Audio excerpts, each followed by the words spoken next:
اگه یه جایی توی زندگی مجبور شدی بین من و زهرا یکی رو انتخاب کنی، انتخابت کدومه؟ به هم حقیقت رو بگو. ببینم تو چت شده امروز بحث همش راجب زهراست؟ اول جواب سوالمو بده. من زندگیمو نمیتونم بدون تو حتی تصور کنم و خواهش میکنم برای آخرین بار ازت میخوام دیگه اسم زهرا رو نیار.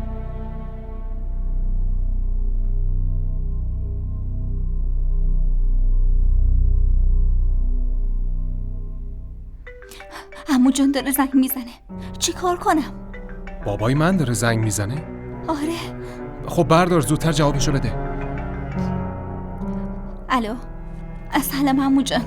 علیکم السلام سنم جان. بگو ببینم کجایی؟ من اومدم دانشگاه. خودتو هر چه سریعتر برسون خونه دخترم.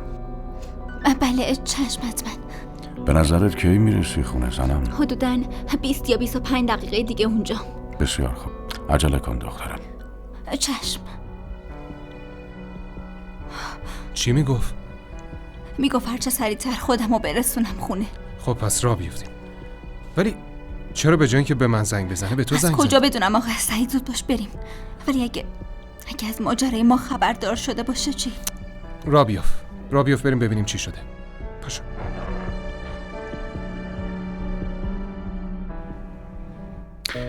موضوع هرچی هم که باشه این تأخیر خیلی بی‌مبالاتیه. هیچ توجیهی هم برای این بی‌مبالاتی وجود نداره. باید به سنم درباره امروز خبر میدادی خواهر جان که بتونه سر موقع خودشو برسونه. برادر جان قبول دارم که خیلی خراب کردم، ولی سنم چی جواب داد؟ گفت حدود 20 تا 25 دقیقه دیگه میرسه خونه. ولی سلیما تا الان 2 بار سراغشو گرفته. چی باید جوابشو بدم؟ نگرانش نباش، خودم یه جوری حلش میکنم، حواسشو پرت میکنم. بیا.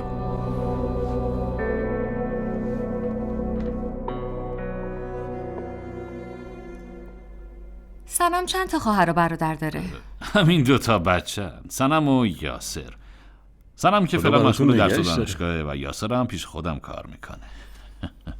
سلام علیکم. همین سلام ببخشید که مجبور شدم تنهاتون بذارم. سلام آقا اخلاق. حال شما چطوره؟ بفرمایین. شرمنده مجبور شدم یه چند دقیقه تنهاتون بذارم. نه خواهش میکنم. اوضاع کاروبار چطوره؟ خدا رو شکر بد نیست. راستی وجاهت شاه پسرت کجاست؟ کی از آمریکا برمیگرده؟ ایشالله با پرواز بعدی میاد. انشالله که سفرش به سلامت باشه. راستی وضعیت سلامت چطوره؟ دیابت با چطوره؟ انسولین خودم و سر و پا نگه میدارم. ورزش هم میکنی؟ بله این روزا مرتب ورزش میکنم. خیلی خوبه.